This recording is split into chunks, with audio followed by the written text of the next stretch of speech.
Please. All right, we're good to go. Okay. I think we are all here. And so I'll just start off. This meeting and all other meetings of this committee are open to the public. Proper notice has been posted and given to the press in accordance with Wisconsin statutes, so that the citizenry may be aware of the time, place, and agenda of this meeting. Calling this meeting to order. I did the open meeting statement. Roll call says One missing, Bernie Ritchie. yeah, Bernie Rich is missing. He's not coming. Oh, he's not, and Bernie is not coming. Okay, He's that's out of fine. town. That's fine. I didn't know if he had called Chris or not. Yeah, I don't know.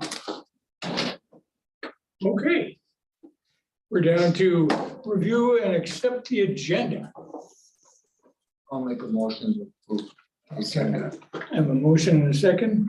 All those in favor say aye. Aye. Moving on. Review previous minutes. These are from January 31. Good memory. I'll make the motion. Good. And there's a second over there. Okay, there's a motion and a second to approve the minutes. All those in favor say aye. Aye. Moving on, correspondence. I don't have a record of any. Good. Moving on. Administrative Department Head, Chris. All right, good morning. So one of the things that we reordered the agenda just to help get everyone going. Couple of things that I'd like to update. So facility update, the relocation work group met in late February.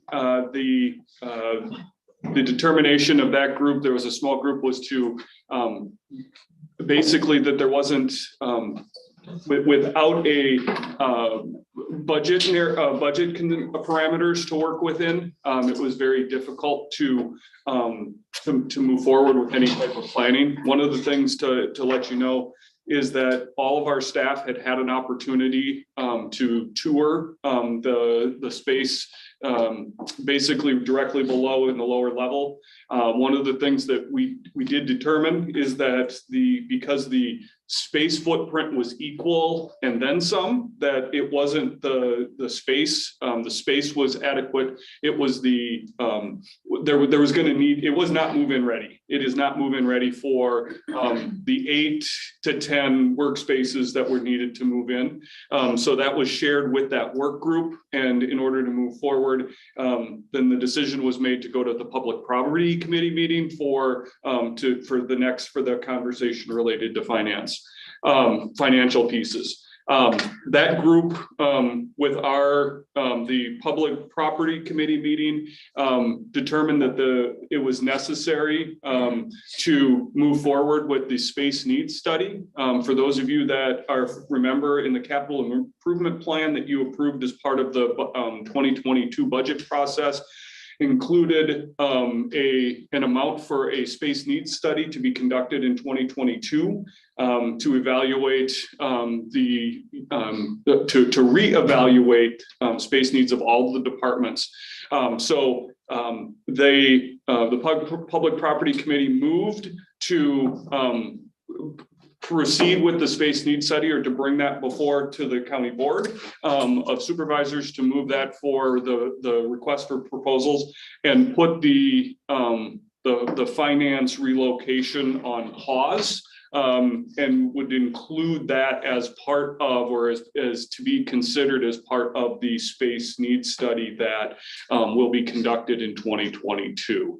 So that was one of the things that I voiced on behalf of the team, is that we wanted to be part of that space needs study, because we are not, I guess we're open to the fact that there may be a spot in the space that might best suit our business needs and our customer service needs, but we want to be part of the whole process and look at the whole building and all of the departments as a whole, because there could be some I guess I don't want a domino effect or moving, move around some pieces of the puzzle to make a better picture to best serve both our internal clients and then our external public. So you should see part of that. A lot of the work that our team did regarding the space, the evaluation of the potential of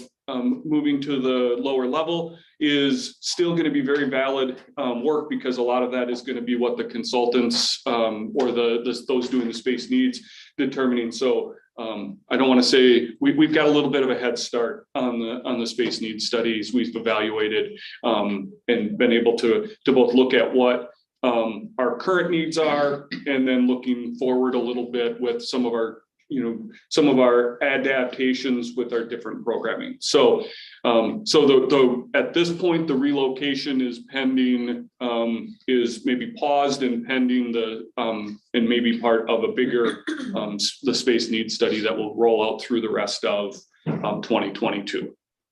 So any questions on that portion or that update? I'm just kind of curious. We got 11 folks in this room right now, and we're going to give up a whole bunch of this space to allow 2 additional folks up here on this floor. Well, so one of the things that's where the pause is going to be, because the space needs study is going to look at all of the departments in the entire building to look and see if there are what are the best or better uses of the spaces available and bringing up. So one of the things that is potentially, so for those of you who are part of and had reviewed the 2017 space needs study, there was an addition that was going to be built right off to this corner, and I think as I've listened to the discussion is that needs to be reevaluated, especially with telework or remote work agreements. Is that really needed, or can we use the existing space with some remodeling to move some I don't know, possibly move some departments or improve some of the spaces with some of the new work styles or work opportunities. So I think that's looking at it as a whole approach, as opposed to one particular department at a time. So I think that is going to be, I'm hoping that it'll be better, that it will result in improved internal and external customer service for all the departments involved. Okay. All right. Okay. So that's facility. I do have a staffing update, but I would like to turn it over to Sandy to share that update. Yeah, so I do have an update. I just want to share that I am resigning from extension, and my last day is April 15th. I'm taking another position that's kind of near Madison. But it really has been a great, however many years I've been here. And it's been really great getting to know all of you. And I think that it's in the beginning works, but filling my position, hopefully the work that HCR is doing will be able to continue. Okay, well, thank you. So Sandy's going to be missed greatly. One of the things that Sandy's strengths is building relationships and also thinking big picture and planning. And those are some skills that contributions to our internal team, but also contributions to the community that are going to be missed. So Sandy, I wish you well. I don't enjoy necessarily filling positions of people that are really doing well and are awesome. So I really am going to miss Sandy and the contributions, and we'll work to the impact and the work that she's been doing is important and is necessary. So don't have a plan yet as far as what what the position will look like, as far as Sandy had within HDR. There's 3 primary programs, primary program affiliations: lifespan, family engagement and relationships, and financial education, with family engagement and relationships and financial education being Sandy's focus. My intent is to work with Institute, the Human Development and Relationships Institute, to fill the position as efficiently as possible. We're not 100% sure which of those, but what of the focus areas will be. Probably family engagement and relationships, but that'll be a conversation to have. So I hope to have some updates for those at the next committee meeting, whatever group that is around the table, to give some updates as far as where we're moving forward with that. So the individual I need to talk to has been out on leave and will be out on leave for another couple of weeks. So just have to wait and to be able to have those conversations. So that's the staffing update. Just a couple of quick area, state, region updates. Just as an FYI to this group, or those that might be coming, that might be back to this committee, this may be a conversation that will resurface, especially as we get closer to the 2023 budget development.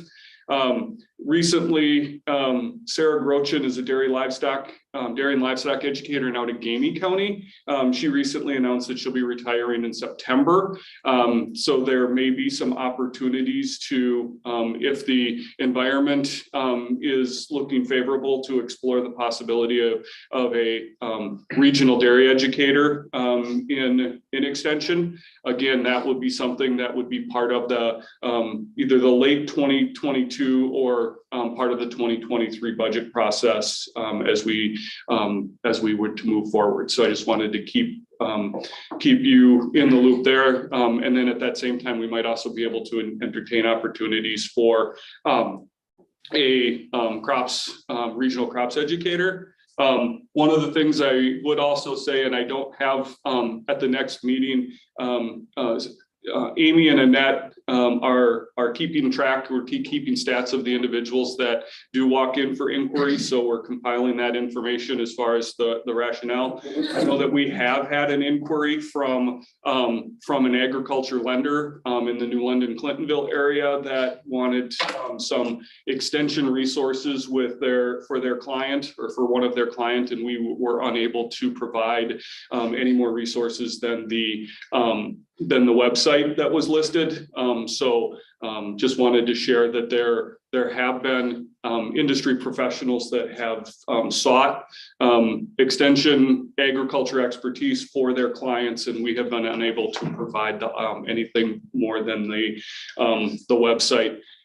So that's one of the ramifications or the impacts of the decision that was made to no longer engage or contract for services with that position. So, Chris, yes. how many other counties in the area have gone this direction of not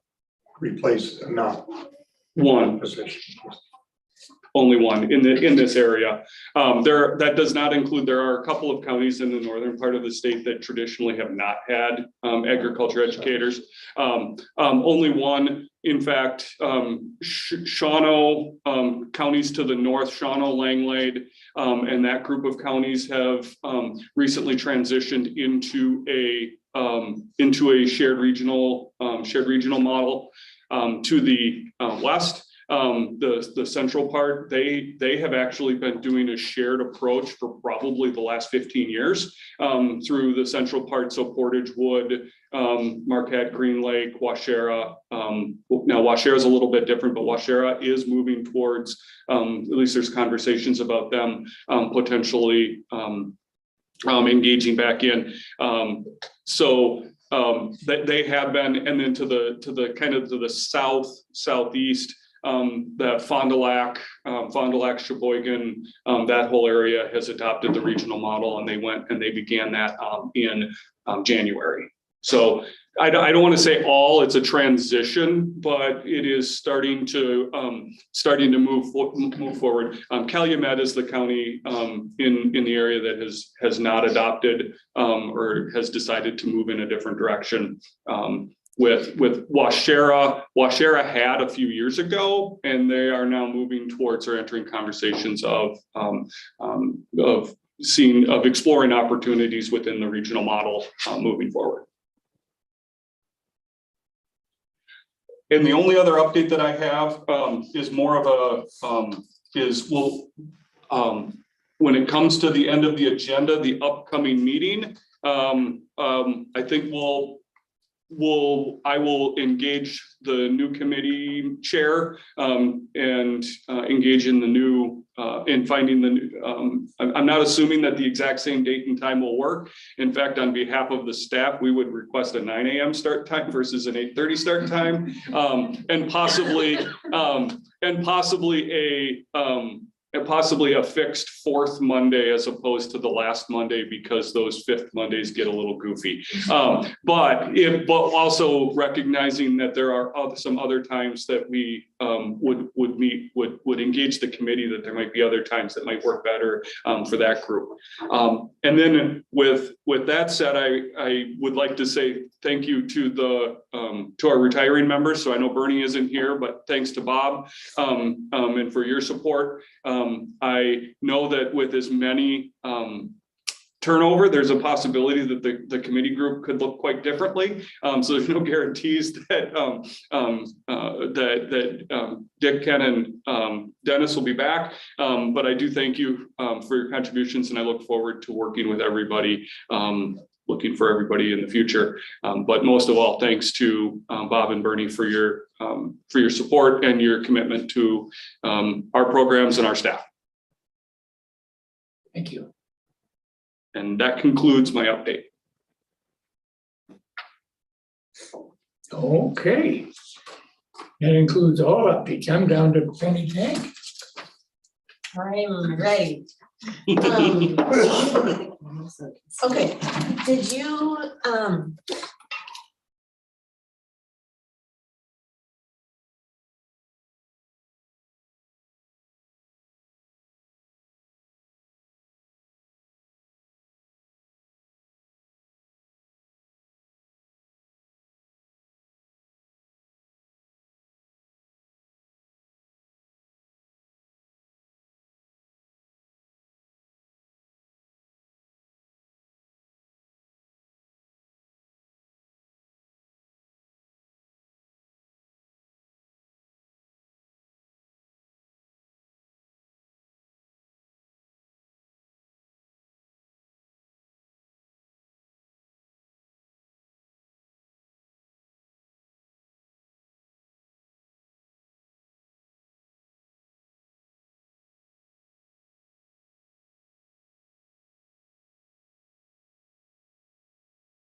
we, this is the first time we did it in person now after 2 years. And it was at Manawa Elementary School, and Manawa is just wonderful to work with. They let us come in. We use 15 classrooms. I have a key that I open the classrooms, and we be sure everything is cleaned up, and I am sure everything is locked when we leave. And it's just, they're really flexible working with us, and that is very much appreciated. We had close to 160 youth registered, which is great. We purposefully wanted it just a little bit smaller than normal because we were planning it in January when COVID was very high yet. And so what we did was we usually offer beef and swine educational classes where young people, if they come, they can get a point towards selling their animal at the fair.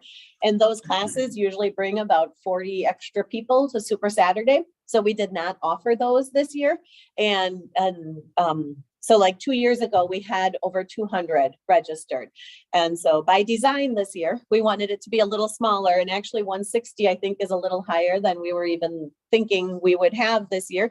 We really weren't sure if people would want to be coming out or be comfortable with a large group or not, and all of those things. So with adults then, because we also ask on the registration form if a parent or an adult will be staying so that we know for snack, and we had over 100 adults yet, plus all of our teachers. So we had pretty close to like 275 to 300 people at Manawa Saturday.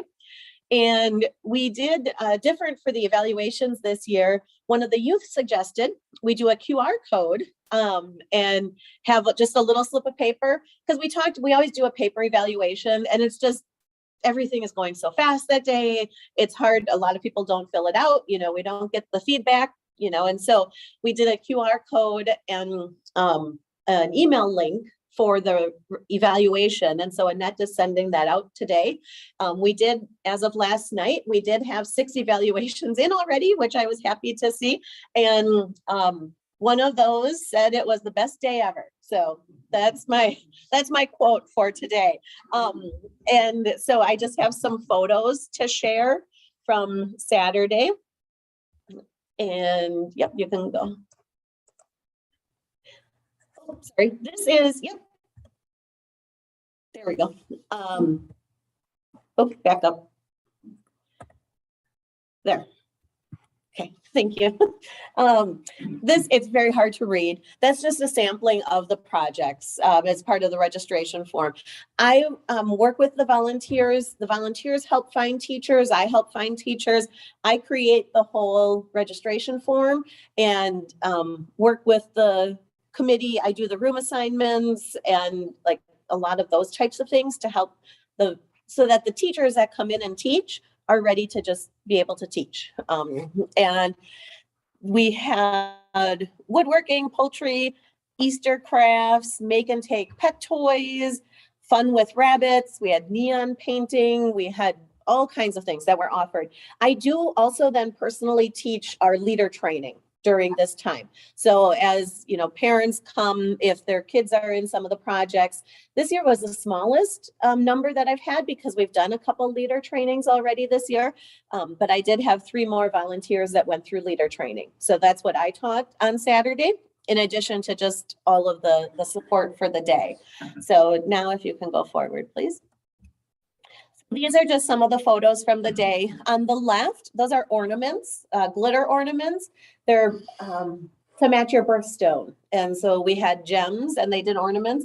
Annette actually volunteered to teach that. So Annette in our office is also a 4-H volunteer. She taught 3 classes on Saturday. And she likes to do that kind of stuff. And she was helping me use some of the things that have been donated to our office to try and use some supplies from various spaces in the office. And so she comes up with some great ideas. And yeah, she taught 3 classes. And so those are the birthstone ornaments that they were able to do. On the right is one of the young people with their woodworking project. And we have a volunteer from Waupaca that's been teaching woodworking for us for like 15 years. And he pre-cuts the wood so that it's ready for the youth to come in, but then they put the woodworking projects together. You can go to the next one. These two photos are both some of the young people that also taught. So we had some young people teaching classes. On the left is Abby. She's holding a skein of yarn. She did finger knitting. On the right is actually my daughter, and she taught diamond art as a craft project, and she also helped with the finger knitting. She wasn't really impressed that I signed her up in the first place, but she was very happy when it was done. She said, that was fun. So she's like, what am I going to teach them? Because diamond dots is something that you get all the pieces in a kit to put it together. She's like, because she's been doing them for like 3 years. She's like, well, how do I teach that? I said, well, you're just doing like a demonstration, so it's just helping people even see that what they're doing, they can teach. And so, you take the pieces out of the package, you tell them what they are, you help them do it. And so anyways, she enjoyed it. Next. Then on the left is, they made gnomes. So that's a big thing this year. If you go to any store and see like decorations that are for sale, home decor, gnomes are a big thing. So they made gnomes. And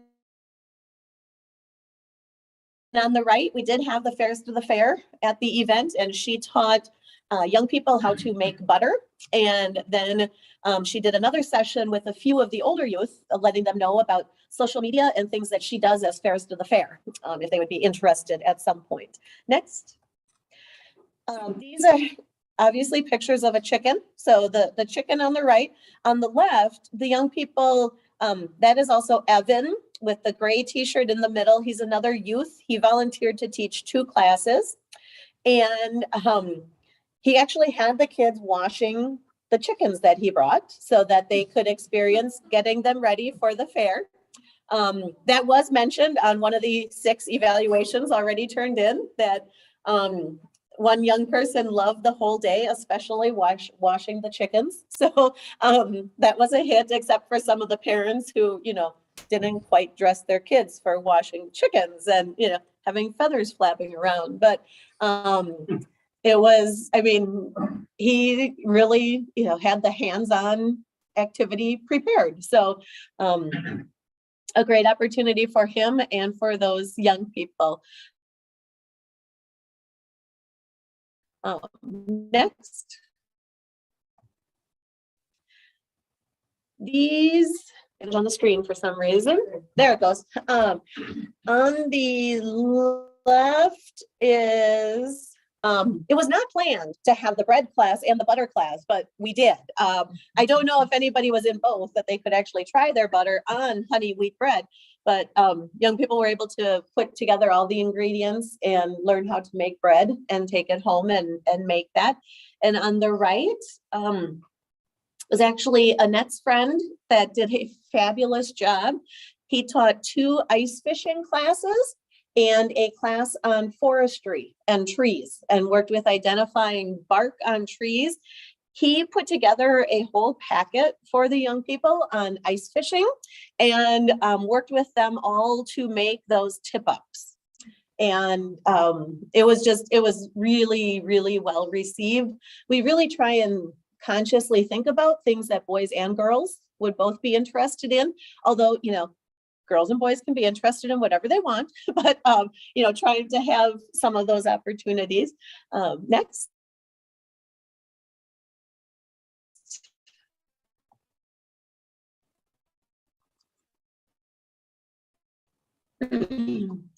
And involved, she taught 1 class, and then they made wall hangings that looked like barn quilts out of sticky felt. They could make whatever design they wanted to make themselves a small wall hanging. And so just a large variety of things that were offered, all hands-on projects that they're able to do and take home. They have, a few projects possibly ready for the fair, and, just things that they're able to learn. And it's a very fun, busy day. We went Friday night to set up, and then, Saturday, and I came and unloaded my car because otherwise my kids wouldn't have fit in it the rest of the weekend. So just a great event. So those are the three things that I had wanted to share with you, just as some project opportunities, and hoping to connect young people with those sparks, with the interests that they might have, or helping them explore some of those interests within 4-H. Are there any questions? How long did this last Saturday? Saturday, it started at 8:30 and it goes till 12:15. So the young people can pick 3 classes during that time. They're each an hour long, and we offer snack in between. And we did get a Thrivent action card. A lot of, churches do those, and for different events, one of our volunteers did get a Thrivent card for us to help towards snack. And so, yes, the young people select 3 classes that they want to do and rotate between, and then we're done about 12:15. I give you one credit. You worked very hard. Because I happened to see her Saturday, she was collecting money. At the band concert. For the band concert. Saturday night. Mhm. At 5 o'clock, she's sitting at the, I call it the junior high, it's the middle. school. Yep, yep. Here she is collecting money for raffle tickets. Mhm. At 5 o'clock, she Mhm. had that food in the morning. Can't wait to see her when she's 70. You might not see me when I'm 70. No, it was a very hectic weekend. It was good. It's good things. Very well appreciated. Thank you. Thank you. Can I ask a dumb city question? Sure. Why do you wash a chicken? You do that if you want to take it to the fair. So it is Okay. to prepared for the fair. It's not Like a we regular have, health thing. no, like I have chickens at my house. I don't care if they're washed or not. No. No. Feeling better already. That was to get them ready for show. So, and that's something that we did have. A few families have already contacted me this year. They wanted to get into poultry, and they're like, we don't even know where to start. And so, like, this workshop that Evan did was perfect, just to let people know, because I wouldn't know that I'm supposed to wash a chicken to take it to the fair, and just all of those things. And then they had it next to a fan before they left because it was cold outside and they were trying to get the thing dried off. But anyways, so yes, that is to prepare them for the show. And then he also had some poultry trivia. He played Jeopardy with the young people and all of those things. So a lot of great things. Chicken easier or harder than a hog or a cow? I would say a little easier, although because it's smaller. Like you can wrestle a chicken to, like, if you get your arms around it, although their wings are very powerful. So if they do get away from you, the hard part is you can break a wing on a chicken, trying to grab it. So there's a little, risk involved there if it tries flying away. But sometimes a pig, if you're trying to wash a pig and it starts to run, there's nothing to grab onto. So you just have to hope for the best and, hope it comes back.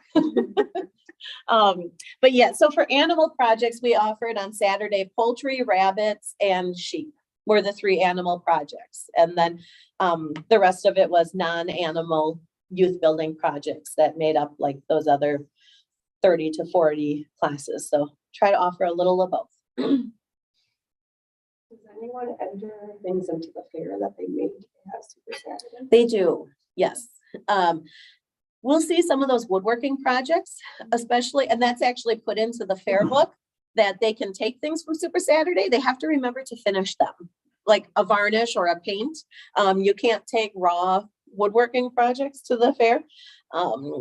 But yes, like some of those wall hangings that they made, or There were a couple different painting classes this year.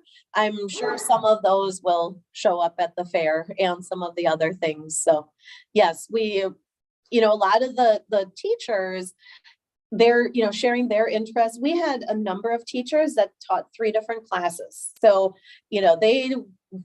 people just super, volunteered to help out this year and offer things. And, that's really what makes the day go. And so, they kind of think about that fair part a lot.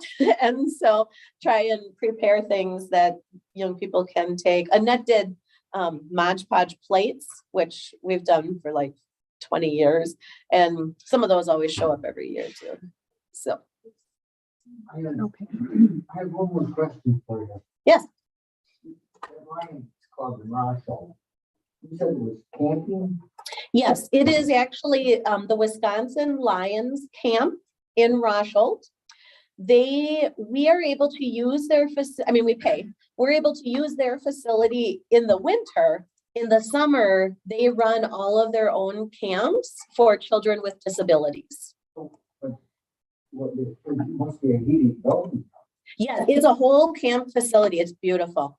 Well, They have double cabins with bathrooms, right? It's all handicap accessible for their programs in the summer. We were able to that's where we did our winter camp too, and able to do cross-country skiing and tubing. They have a nice dining hall. They provided food for us. So a very, very nice facility. And it's nice that it's close to us here. But yes, it's a whole camp facility that is made up for generally their programming in the summer, and then trying to have other groups come in during the off season.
But yeah, after 14 years, and things are just getting a little more complicated. When you get to be in June, both my bride and I are going to be 80, which is kind of a hard number. And it's not a hard number until you start acting like you're 80. See this big red thing? That's my forehead hitting first. Good thing it was a carpeted floor. But stuff happens when you're 80. And you were so red, it was redder than